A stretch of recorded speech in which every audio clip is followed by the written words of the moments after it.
Hello, everyone, and thank you for stopping by. So, it's been a while since I did a predecessor video, and I've had a lot of people requesting that I make a video on a guide on how to rotate and when to rotate and just focusing on rotating.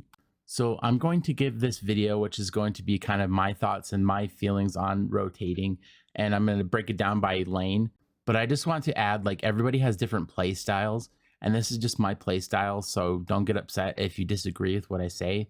You can feel free to go in the comment section and let me know what your thoughts and feelings are. I just ask that you be respectful and just realize that there are several different kind of play styles, so just keep that in mind before making your angry comments. So with that out of the way, let's jump into the first thing I want to discuss. The first thing I want to discuss is how to prepare for someone to rotate to you to help. So I've been playing a lot of ranked recently, and I've been playing jungler in ranked a lot, and I've noticed a lot of people will be upset saying that you're not helping them. And they'll get in chat and be like, oh, the jungler's not helping me. I haven't had one gank over here or anything like that. And a lot of times it's not actually the jungler's fault.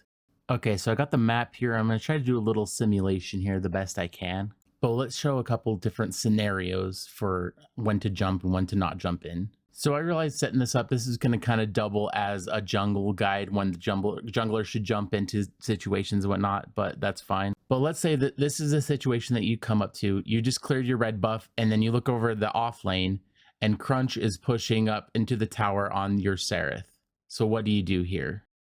This is a good time to jump in and try to attack him, because he's either going to have to use his blink to get away, or if he doesn't have his blink, he's going to die and you're going to get an easy kill. Now, let's say that this is the situation. You clear your red buff and you look over at the off lane, and your Seraph is pushing their Crunch into the tower. Is this a good time to jump them?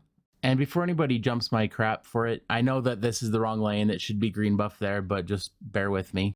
But anyways, if you said that this was a bad time to jump them, you'd be correct. If as the jungler you were to jump them when they're so close to the tower, they just get back to their tower and it'd be a waste of your time. So if you were playing as the Seraph here, what you should be doing is if you see that the jungler is on your side of the map, pay attention to that and try to set up a good position for them to be able to jump the person you're facing, not just expecting them to come over around and jump them here when they're just going to get away anyways.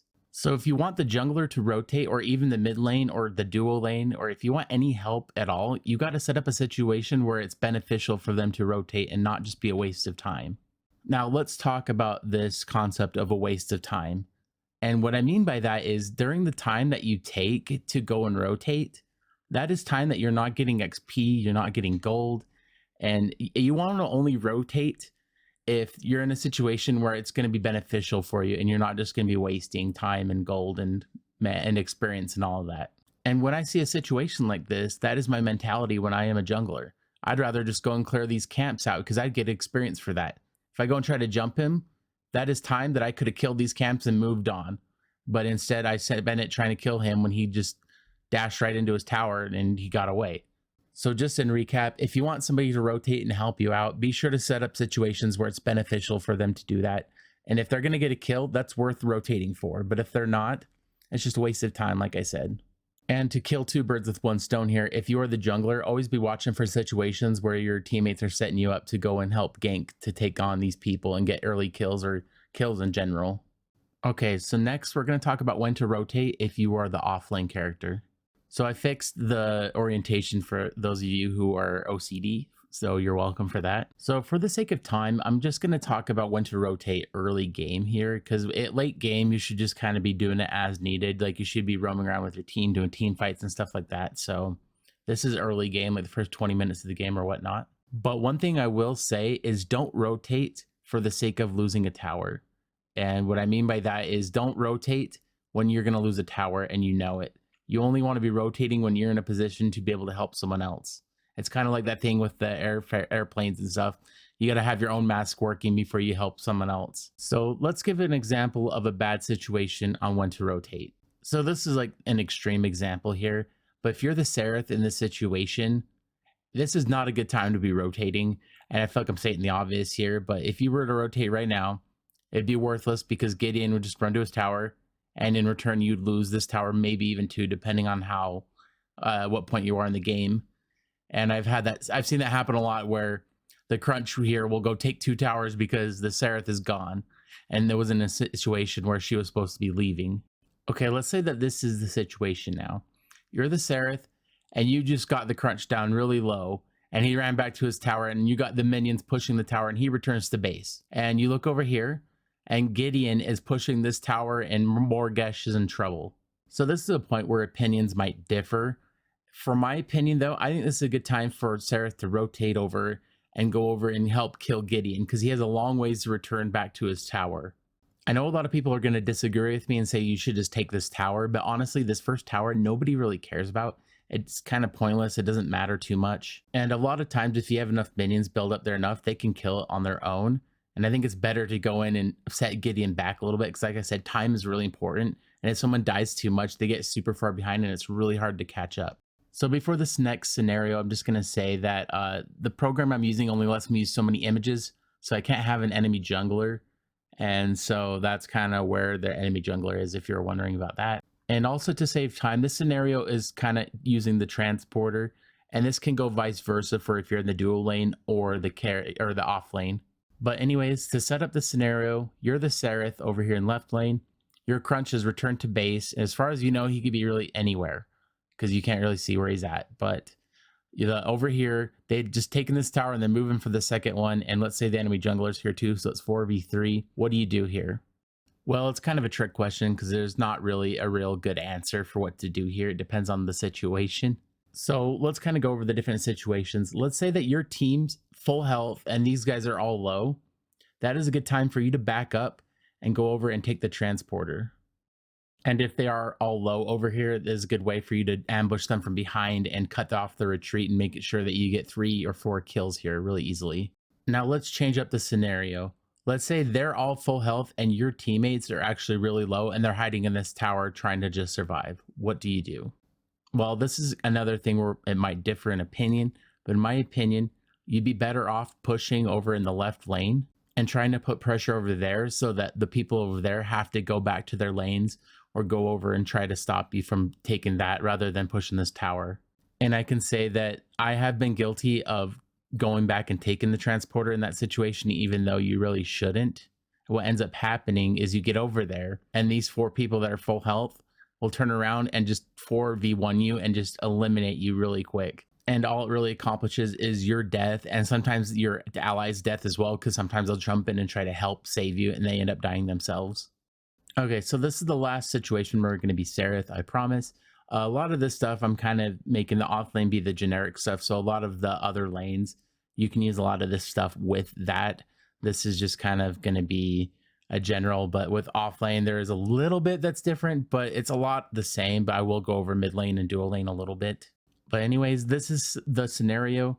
The crunch is starting to send minions towards you, and you're defending this tower. And the crunch starts rotating over to your Morgesh that's pushing the Gideon. What do you do here? Well, the first thing you need to do is warn middle lane that they are potentially rotating. You don't fully know that they're rotating really, because there's a chance they're going for Orb Prime, or he might just returning the base, he might just be placing a ward. But if they're going into the jungle at all, looking like they're going to rotate, and your Morgesh is in this kind of situation, warn them. Even if it doesn't end up that they're going over there to ambush them, warn them anyways. It's better safe than sorry. Just wanted to get that out of the way. But in this situation, if you're the Seraph, what you should do is you don't have to clear all of the minions, but make it so that your minions are going to win at least. And the way you do that is if there's 4 minions on each side, you want to make sure that your minions at the very minimum least, that is a new sentence, okay? Don't judge me.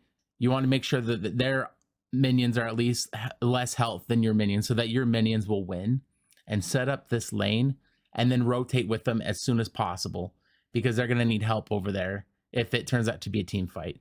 And this is also going to be a situational thing. If you warn your Morgesh and she just books it to safety, you don't have to really worry about rotating at all, but you still might want to go check Orb Prime, make sure he's not going for that. This isn't the best example, but if especially if the Morgesh was pushed up further up, like maybe to the inhibitor or second tower, then you want to make sure that you're going over to help them. And it's more of an important thing if you're mid lane, you want to rotate with the mid lane, but off lane, you want to do it as well. Though a lot of times if you warn them, your teammates, if they're smart, they should just get out of this situation on their own anyways.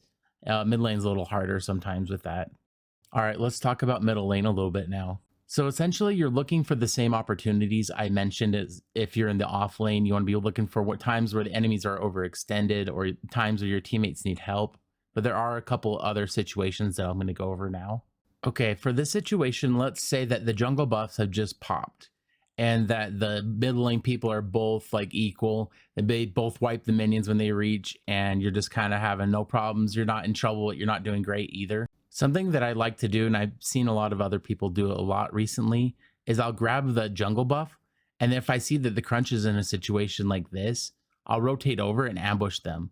And a lot of times the middle lane won't be warning them because they'll be going for their buff and they'll think that you're going for your buff and they won't realize that you're actually rotating until it's too late. So with that being said as well, if they go for their buff and they're gone for too long, warn your teammates that are in that direction because there's a good chance that they're actually going and doing exactly what I just said there. And to avoid repeating myself too much, if you see the Gideon rotating and you're in a situation where you're able to rotate with them without losing your tower or putting that at risk at all, rotate with them. If it's going to be a situation where it's going to be a 3v2, then you at least want to make it at least a 3v3, but also don't do it at the cost of losing your tower. Make sure your lane is set up before you rotate over. So the last thing I'm going to mention about rotating with mid lane is rotating towards objectives like Fangtooth and Orb Prime. And just to warn you, this is another opinion thing. This is my opinion, and a lot of people will probably disagree with me.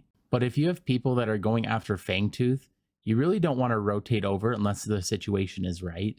Because if you start running off in that direction randomly, the middle lane person is going to get a pretty good idea what you're doing. And especially early game, when you're going after Fangtooth, you're trying to be as covert about it as you can and get it without the enemy team even realizing you're going for it. So the only time you really should be helping with Fangtooth or Orb Prime is if the mid lane's missing, you can get over there without them even realizing that you're over there. That just like making them think that you're back at base or somewhere else. But with that being said, you want to be closely monitoring the situation when you have team that's going for Fangtooth, because if they get in trouble, you're going to be the one that's in the position to go and help them. And if you see the mid lane going over there, warn your teammates. And even if your teammates aren't going for it and you see the mid lane going over there, there's a good chance that they're going for Fangtooth, and warn your teammates and go over there and try to confirm it without putting yourself in too much danger. But anyways, with mid lane, you should be rotating pretty often just to kind of be helping out people as you can, but don't ever do it at the risk of losing too many towers because it's just not worth it at that point. Just do it when you're, like I said, with the airplane, get your mask going well before you go and help other people with their masks.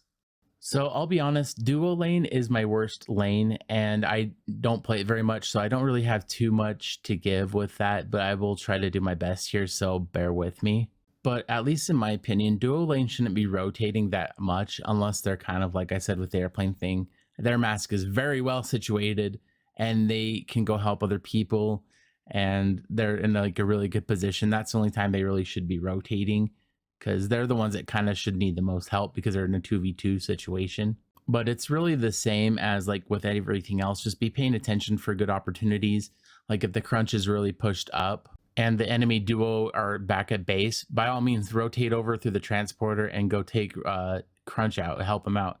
But like only do it if your minions are situated and they're going to be able to push the tower or something like that. Just, you don't want to lose your tower for the sake of rotating, like I said 100 times. Okay, let's talk about Fangtooth now. So especially when Fangtooth is further away from you, you're like on this side that we are now in this example, you want to be making sure before you go for Fangtooth that you've at least killed the carry or support, and preferably if you can kill their jungler, that's best case scenario before you even consider really going for it. But all I'm really going to say about it is the dual lane are the most important for helping with take out Fangtooth. But you should only really be going for it if you're in a situation to be able to do so. Like these guys are gone or the jungler's dead, because the jungler's the only one that can really steal it from you, technically. I mean, I know there are people with abilities that can steal it, but a lot of times, if you can get the jungler out, you're in a pretty good position to go for Fangtooth. And it is the duo lane's job to rotate over and help with that when they can. Okay, and the last thing that I'm going to say about rotating in general is going to be talking about the end game. So pretty much what I mean by the end game, it's like where everybody's maxed out, several towers are down, and everybody's just kind of doing their own thing anymore. There's not really lanes, but you're kind of just going, you know what I mean. If you played the game, you know what I mean. But I'm sure that if you've played the game, you've seen situations like this where your team are all kind of dancing around Fangtooth, like the enemy team and your team is. If you were the Seraph, you should set up your lane and go over there as soon as you can. And what I mean by setting up the lane is kind of what I said earlier, where you want to make sure your minions have the advantage. And the best way to do that is if when your minions at full health clash with their minions at full health, kill one of their minions and give your minions just enough advantage that they can win. And what happens is it takes up time, and then the next minion wave shows up, and your minions will be winning, and they'll be able to push the lane and take the tower essentially. But it doesn't matter what lane you're playing. If your team is getting ready for a team fight, you set up your lane and move over there to join them as soon as you can. And I see a lot of people that don't do that. And what happens if you don't is it ends up being a 4v5 and your team loses. But pretty much when you get to the point where the game's going to end soon, you want to be just kind of going around as a pack with your team anyways, and just only break off and go defend a lane if it gets too far up, push. But a lot of times your group should move over and rotate over there anyways. But with that being said, if it looks like the teams aren't going to be fighting for a while, it isn't a bad thing to go to your lane and set it up like how I said earlier, and just kind of like hopefully nobody notices and it'll eventually just push the tower and take the towers out. But ultimately in the end game, you want to just be rotating with your teammates trying to get good team fights. Anyways, that's the end of this video. Be sure to like and subscribe if you haven't, and feel free to comment anything that I might have missed. I won't be offended by it. Just be polite in how you do that. But anyways, like I said, be sure to like and subscribe, and we'll be streaming every Monday at 7:30 Mountain Standard Time. Hope to see you guys then. Thank you.